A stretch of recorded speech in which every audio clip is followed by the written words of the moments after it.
Welcome back to Cynthia Untamed. This is your youthful and educational platform where we have conversations with and about children and young people in Africa, and we aim to inspire the current generation of leaders across the continent. My name is Cynthia Nyongesa, and thank you for being part of Cynthia Untamed. If you are new here, you are most welcome to Cynthia Untamed, and make sure you tell a friend to tell a friend. Our conversation today will take a deep dive into a question I get asked a lot. How can I stand out as a young person? Now, when we talk about standing out, what exactly do we mean? When I was back in high school, there's this famous phrase we used to say all the time, and it used to go like this. When they sit, we stand. When they stand, we stand out. When they stand out, we become outstanding.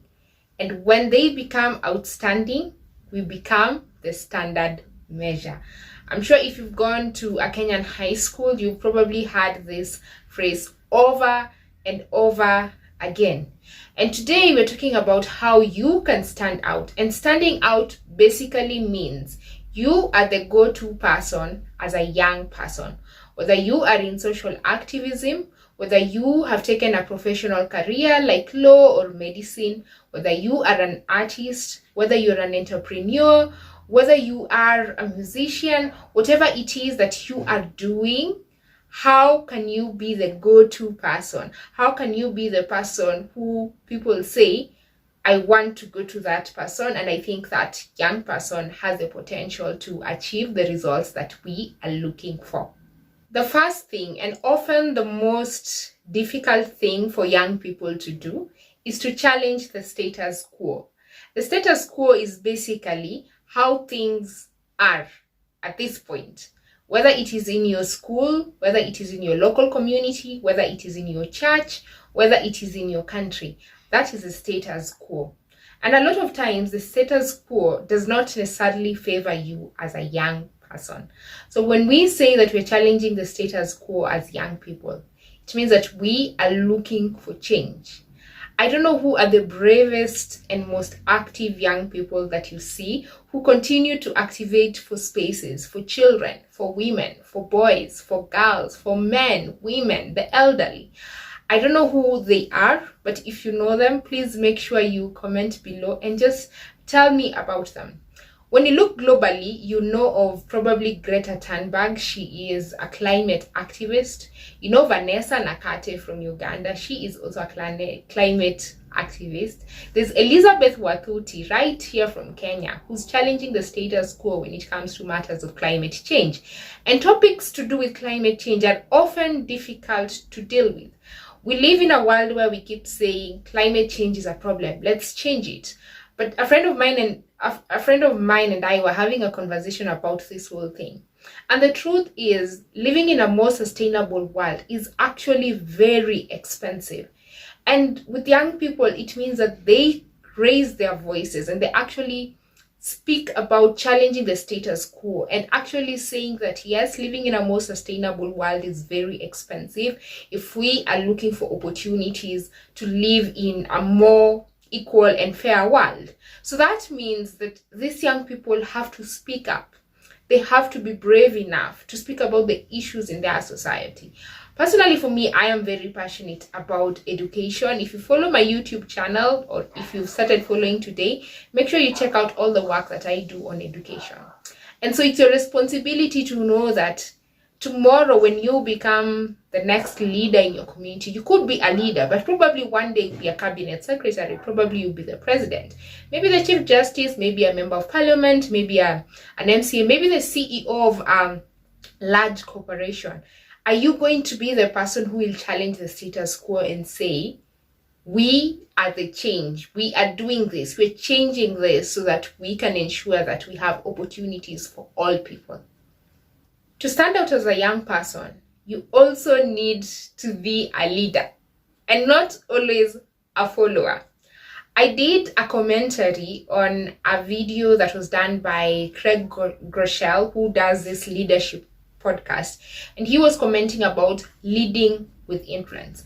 A lot of times we as young people, we just tend to follow what people are saying. So if you hear someone is saying this is the best way to go, you never ask questions, you just go and you follow. It is your responsibility as a young person to take up leadership opportunities in your space. Whenever I go to primary schools, secondary schools, and the children ask me, how can I be the change that I want to see? And I always ask them, are you a leader in your school? Because some of these things, you cannot just wait to wake up. Leaders, it's said that leaders are not born, leaders are actually made. You have to make yourself to be a leader and put yourself in an environment where you're growing as a leader. So it means taking up leadership positions in your community. And I think also the other thing young people struggle with is the fact that you wake up one day, you suddenly feel inspired and you're like, tomorrow I want to be president.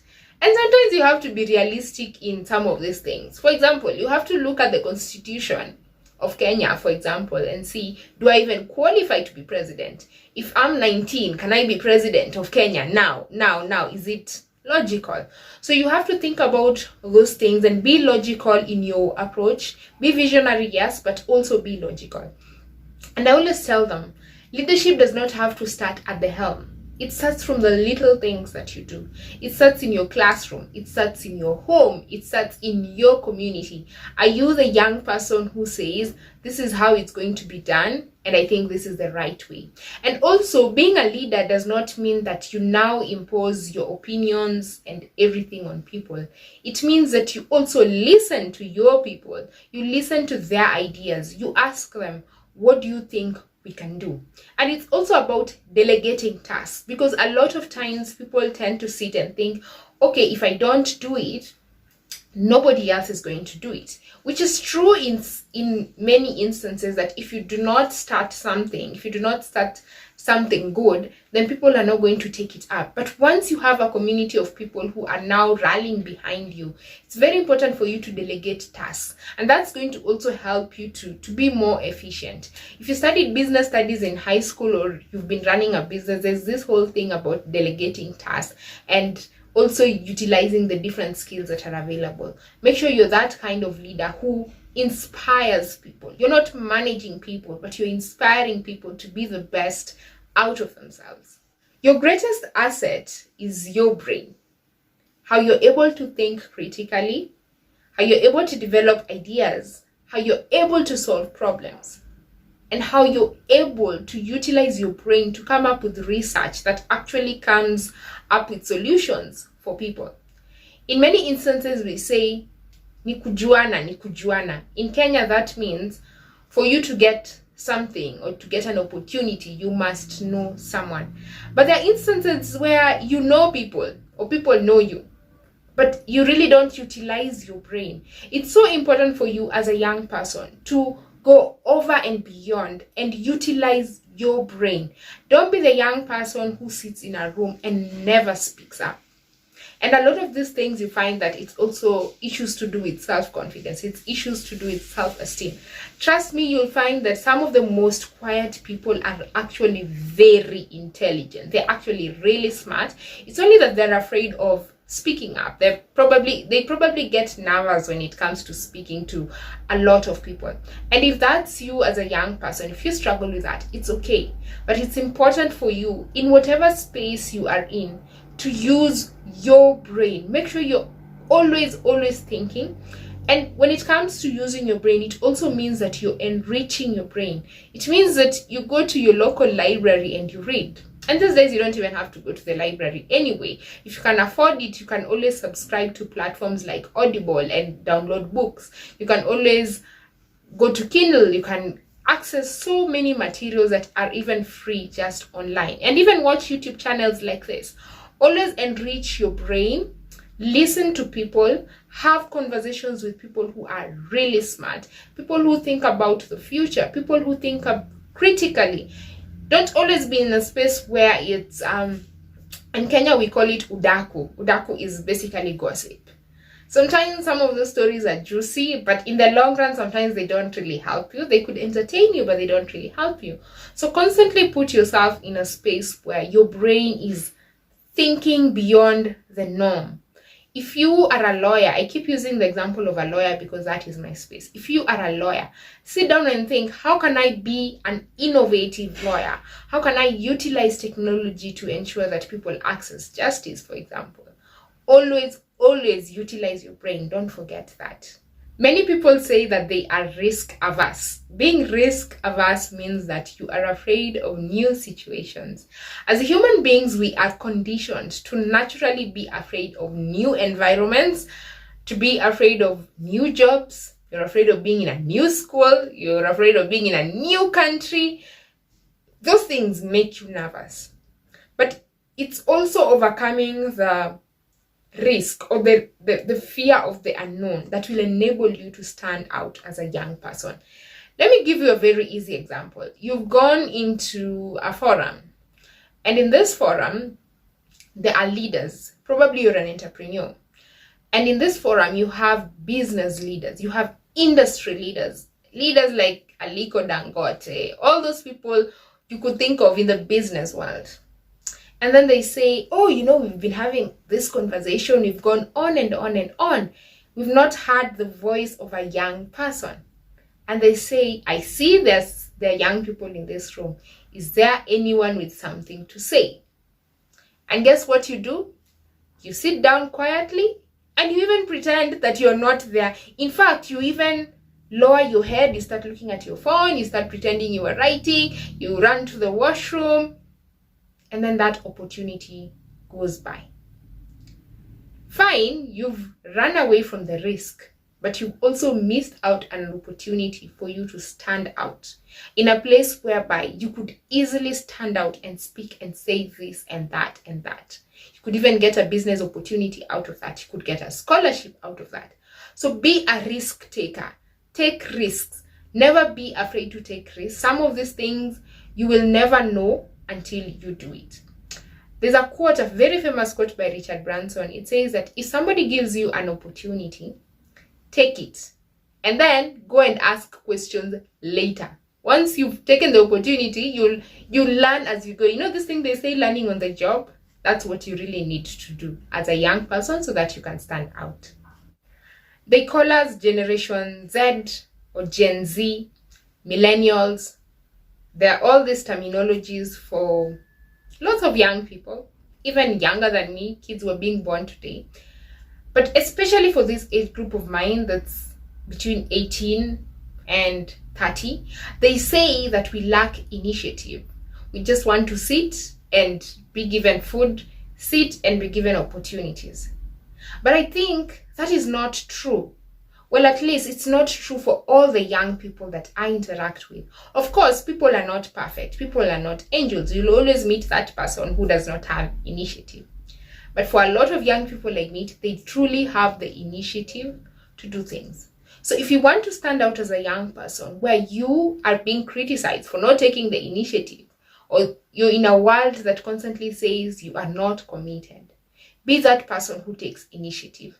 And a lot of people tend to think that initiative is about grand things. Many of the times, initiative is just the smallest of things. Sometimes it's just arranging chairs in a conference. Sometimes it's putting the water bottles in order. Sometimes it's carrying a few bags here and there. It's in the very, very small things. And trust me, as a young person, you just never know who is watching. Because in some spaces, you could be doing things, but there is somebody who is watching, never comments, never asks you a question, never says anything, but they are making their observations. And sometimes you could be doing all these things and thinking that nobody is watching. And one day you are busy minding your business. For example, for me, I could be busy minding my business, studying, being at the Kenya School of Law, and then somebody is actually recommending me for a very big opportunity. Why? Because I have the willingness to take initiative in all the spaces that I am in. So be that person who takes initiative, and that will help you to stand out. Learn the art of communication. I have mentioned this before in one of my videos. But if you follow President Barack Obama and how his journey went on and went on until he became president, and there's a whole story behind it. But I believe it was 2004 or 2006, during the Democratic National Convention, he spoke and he talked about his dreams, his hopes, looking for his homeland here in Kenya. He talked about how he related to the people who felt that they were not included in America. He was able to include his life story into the American story, the larger American story. And at the end of the day, it was a very relatable story. It's the art of communication. It's how you persuade people, how you speak to people and they say, I want to listen to this person some more. And every time they see you, they're like, yes, I want to listen some more. And you ask them for your vote and they give you the vote. Trust me, trust me. The art of communication is just so important. Look at the most powerful speakers in the world. Barack Obama, Chimamanda Ngozi, Michelle Obama. There's one thing in common, that these people are able to weave in stories into how they communicate. And that's so important for you as a young person. Learn how to speak in public. And public does not necessarily mean a whole convention of 2,000 people. Sometimes it's just a group of 10 people where you actually persuade people, because these skills will take you far.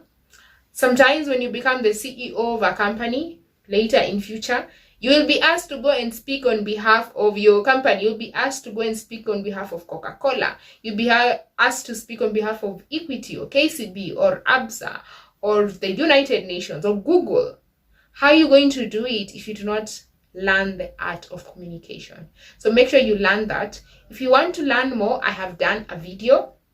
You can find it in the link below. It's titled How to Speak Like Barack Obama. So make sure you check it out and learn about the art of communication. You need to be a visionary person. Trust me, there is no other way out. If you are sitting there as a young person and you never sit down and ask yourself, where do I want to be?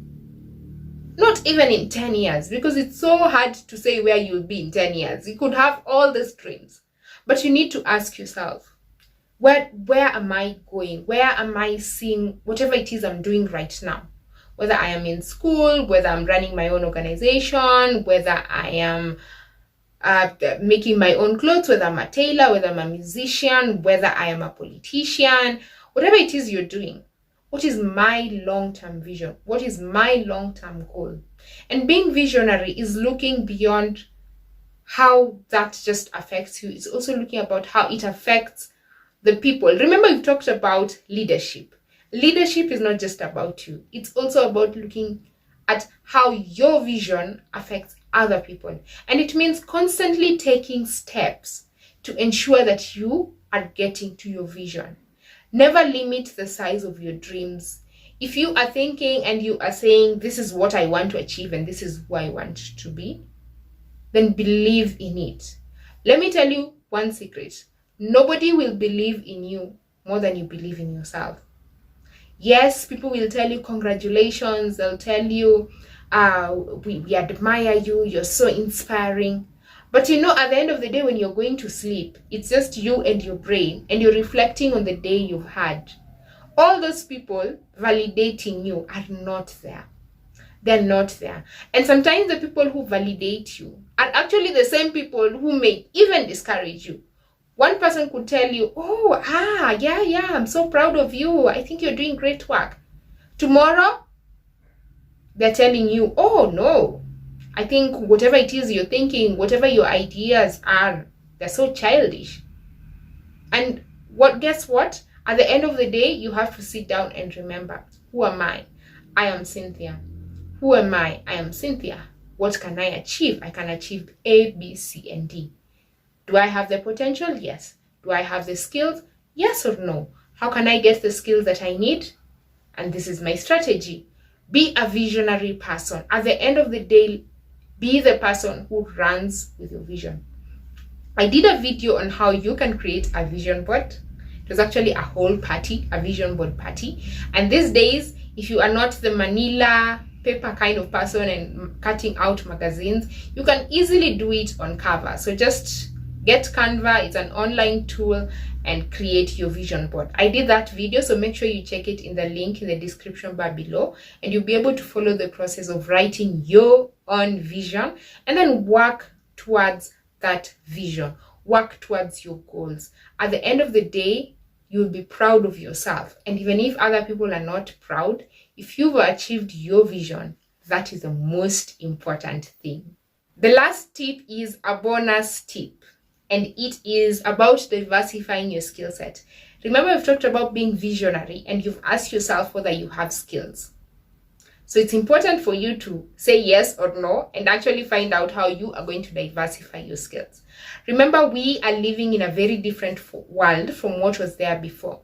Before, people used to be prepared for the workplace. So if you've been trained to be a teacher, it was all you knew. You just knew you had to be a teacher. This is what you've been trained and this is what you're going to do. But what's happening now? As a teacher, you need to be familiar with technology. You need to know how you can actually use technology to ensure children with disabilities are able to learn. And if you're a teacher who does not know how to use technology, then how are you going to enable this child to be able to thrive in school and beyond later in life? So you have to think about those things, and you have to ask yourself, what can I do to ensure that my skills are good, my skills are great, my skills are outstanding? How can you do that? If you are a lawyer who's passionate about public advocacy campaigns like I am, then you have to sit down and ask yourself, how can I learn how to run campaigns? Which is why I took up a program in public relations, because I felt that I needed to have that understanding. And I realized I really needed a good understanding or grasp of how to measure and evaluate the results of campaigns. I really had to have a keen look into that. I was very familiar with writing, coming up with the campaign itself, but measuring was actually very difficult for me. So you have to ask yourself, how can I do that? Do I need to go back to school? Do I need to do an internship? Do I need to do an apprenticeship? Does it mean utilizing the human resources that are available within my workplace to enable those skills to grow? Does it mean that I need to watch more YouTube videos on this particular aspect? It's for you to sit down and ask yourself, what do I need? What can I access? And when am I going to start? And when am I going to start is you start now. The reason why I'm actually emphasizing on this point is because on the September 11th of 2021, we will have a session with Centonomy Career Hub where we will be talking about diversifying your skill set. And we're going to have a range of speakers who will have all these conversations and answer your questions on how to diversify your skill set. We'll have Santa Ndirangu, who works at Little. We will have Sharon Mwangi, who is a mental health advocate and a YouTuber. We'll have Mwenesi Musalia, who is an image consultant. We will have Waihiga Mwaura, who is a TV presenter on Citizen, and he is also a panel moderator, event MC, and basically all event scenarios. And of course, we'll also have me, who happens to be a diverse student with very many passions. I am a student at the Kenya School of Law. I am a youth leader at Generation Unlimited and the Global Partnership for Education. And I am also a youth advocate at UNICEF. And I am passionate about children's rights and ensuring that we have an opportunity for them to thrive through the law and through communication. So make sure you join us on that particular day. The link to register is in the description bar below. We will start at 10 a.m. and end at around 12:30, 1 p.m. on the 11th of September 2021. And thank you so much to Centonomy Career Hub for inviting me. And I look forward to seeing you there. Please also let me know, as a young person, how are you thriving? How are you ensuring that you are standing out? Comment in the comment section below. And if you know a friend who's been asking this question, how can I stand out? How can I stand out? Please direct them to this video and ensure they register for the Centonomy Career Hub on the September of 11th. And I look forward to seeing you there. Keep following the work that I do with children and young people on Instagram at Cynthia_Nyongesa, on Twitter at Cynthia_Oprah. And make sure you do not miss out on the inspiring stories of young changemakers in Africa from nearly 10 countries across the continent on CynthiaUNTAMED.com. And I will see you in the next episode.